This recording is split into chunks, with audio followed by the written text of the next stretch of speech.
Welcome to Career Tools. Today's topic, internal support, roles and requirements. Part 1. Here we go.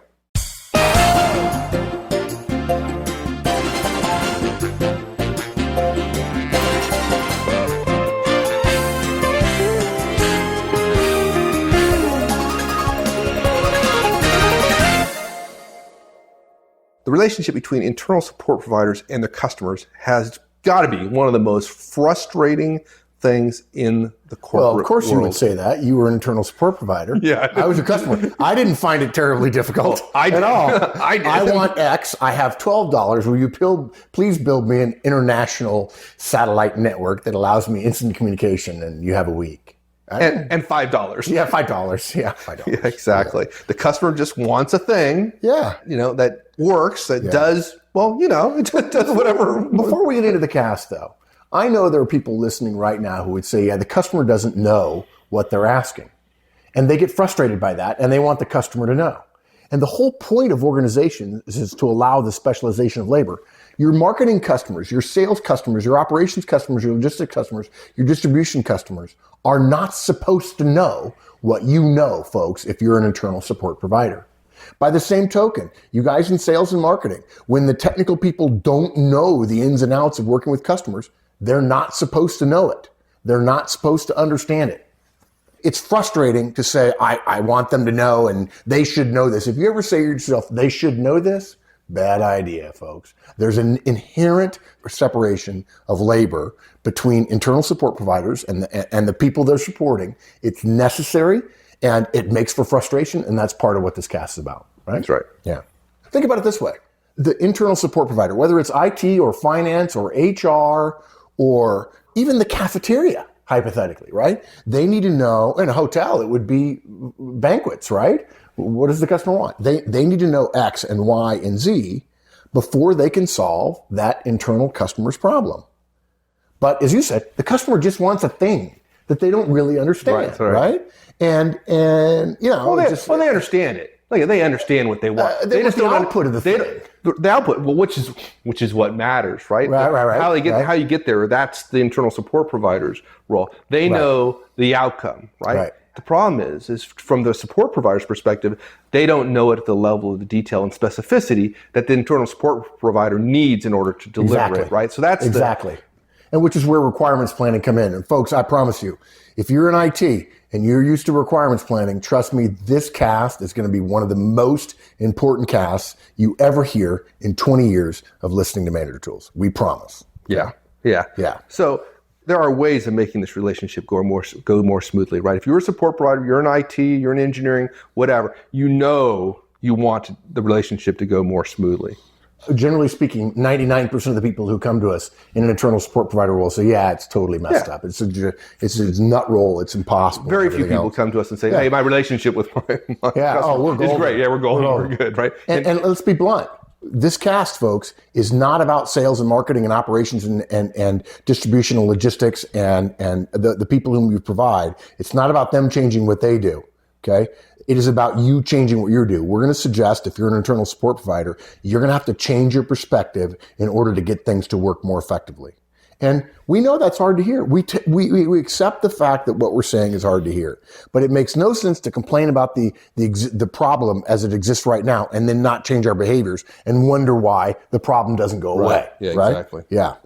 And by the way, I have to say this, since this actually happened, I promised that we would dedicate this cast to the Atlanta conference attendees in January of 2012 who found it very hard to hear, but were uniformly positive and thanked us for being very direct and very candid about let's explicate the internal tensions that happen when you're a support provider. And particularly, we're going to harp a little bit more on IT, because that's a huge one that touches all parts of the organization, rightfully so. IT needs a bigger place at the table, and unfortunately, they don't get it as often as they'd like.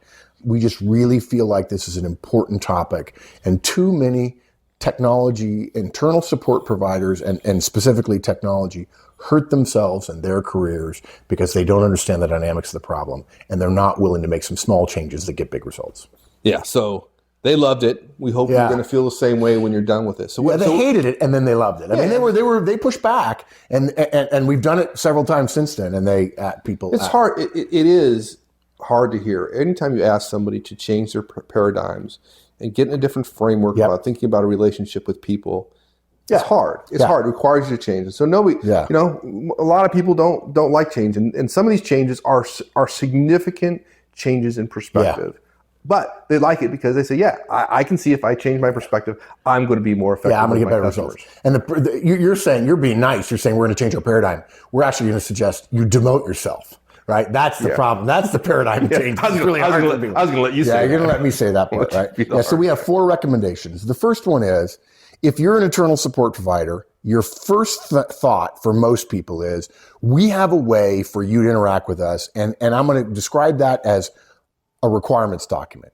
And our first rule is never respond with a requirements document to an internal request. Don't do it. And we'll explain why in a little bit. Okay. Number 2, what we recommend you do instead is help the customer.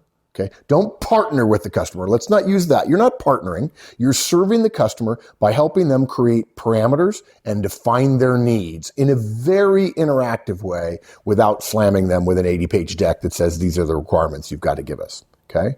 Number 3, our point here is you got to make it a conversation. You got to make it fast, knowing that you won't learn everything, but getting enough to start some work on it before you do the next phase. And then number 4, we recommend you don't ever let the set in stone, formal, clear, precise, detailed internal support processes take over to the point where the people that you're supporting go, this is just bureaucratically nightmarish. If you do that, if you just act like you're going to be nice on the front end, and then you throw it into this hopper of we're going to go through this entire process and you have to follow the process, I promise you, you're going to have a bad reputation, you're going to have bad relationships, and they're going to figure out how to go outside the organization when they can to get things done. Which anytime they start thinking about going outside the organization, that affects your reputation, your stock internally in the company. There you go. Okay, so let's like hit people in the head right away with the idea of don't respond with requirements documents. Okay, but now look, let's be clear about something. I used to be in sales and marketing. Of course, I was the one that was asking, we need X, we need Y, we need Z.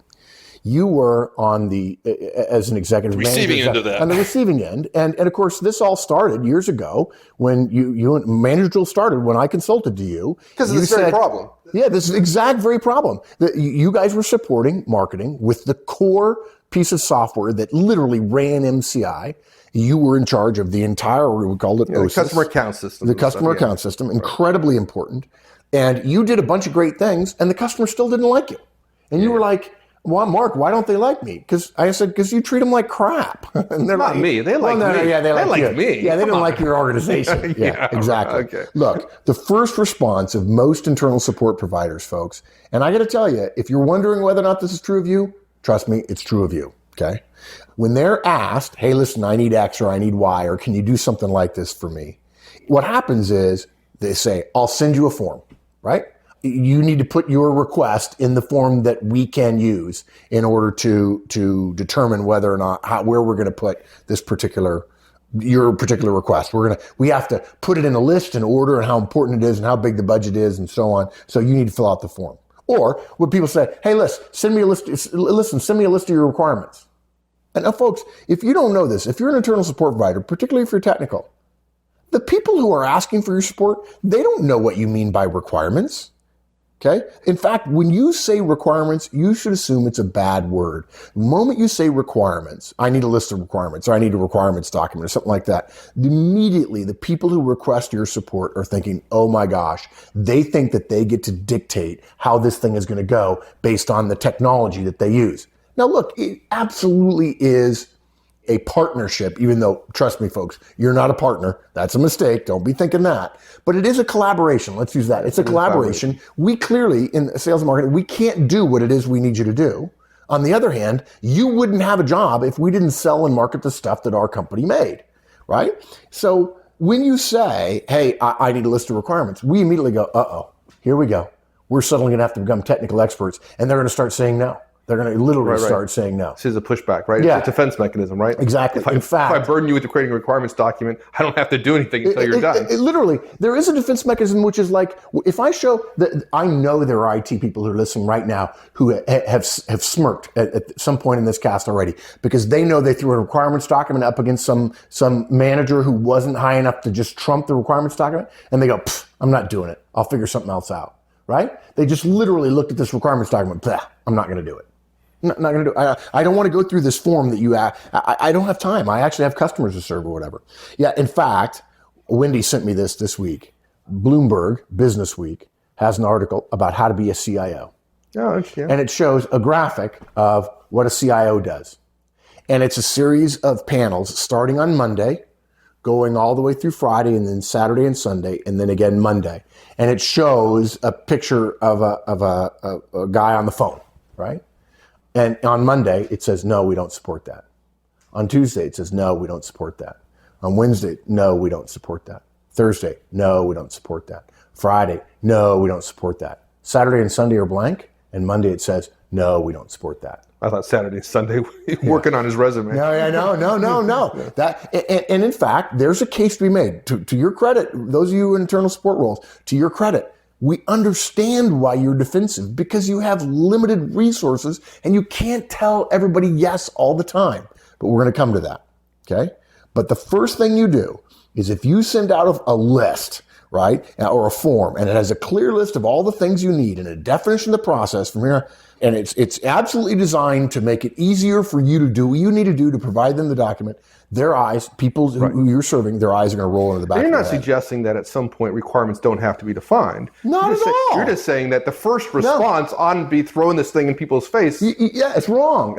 And it's a collaboration, and it hurts the relationship. Yeah. But there's something else, though. Requirements. IT people are sitting here thinking, yeah, this is requirements. We have to have them. Guys, we hear you. But let's start with the first thing. Stop calling them requirements, because every other time in 2010 and 2008 and 2006 and 1999 and in 2001 and in 1985 and so on, the word requirements means I'm about to be put into the IT system for weaning out all the things that we can't do, and there are only two things we can do, and by the way, it'll take 2 years and it'll cost you $1 billion. No, look, of course that's false. That's an overrepresentation. It's a stupid, it's an absurd reaction. Bombastic. Right? It's bombastic. It is. And by the same token, IT saying they want $1 billion worth of stuff and their budget is 11 cents. It's the same thing. It's bombast on both sides of the fence. I'm just telling you, stop saying requirements. Now look, we're smart. We're not dumb. We didn't get to the point where we can ask internal support providers to give us stuff because we're dumb. We know you have to work with us and you have to understand more of what it is. And sometimes you have to tell us, I'm sorry, we really can't give you a small thermonuclear weapon, right? Okay, we may ask for it and you have to go, no, really, that's not something, Yeah. Well, I think you're describing is it's just a change. It's a change of paradigm in terms of believing, like many internal support providers believe, that they have the warehouse of goods. They have all these capabilities, and users, customers have to come begging for those services. And we're suggesting is to change your mindset. If there's anybody who's got to focus on the relationship, it's not the responsibility of the customer to try to develop a relationship with you. Yeah. If you're the internal support provider, you have to be the one focused on developing the relationship. And that, unfortunately, most internal support providers don't have that paradigm. And if you become the one internal support provider in your firm who decides you're responsible for the relationship, and let's assume you're as knowledgeable about the technology or about the whatever area you're providing support, and you become the one guy in your department or in your division or in IT or whatever you want to call it, who decides I'm going to take responsibility for the relationship, and no matter how often I say no, I'm going to still bust my tail to have a good relationship with these guys. Yep. You're going to be running the show in a couple of years. Yep. No question about it. When the CIO goes to the business, that's what they call it, the business. Isn't it funny that the IT department calls everybody else the business as if, aren't you guys part of it? Really? Well, Seriously? Yeah, you would actually say we went to the business? Are you not part of the company? Aren't we all a business? Every time a technology person says that, oh, we're going to the business. I really wish you wouldn't say that, guys. It just makes you look so dumb. And we need you. It's all part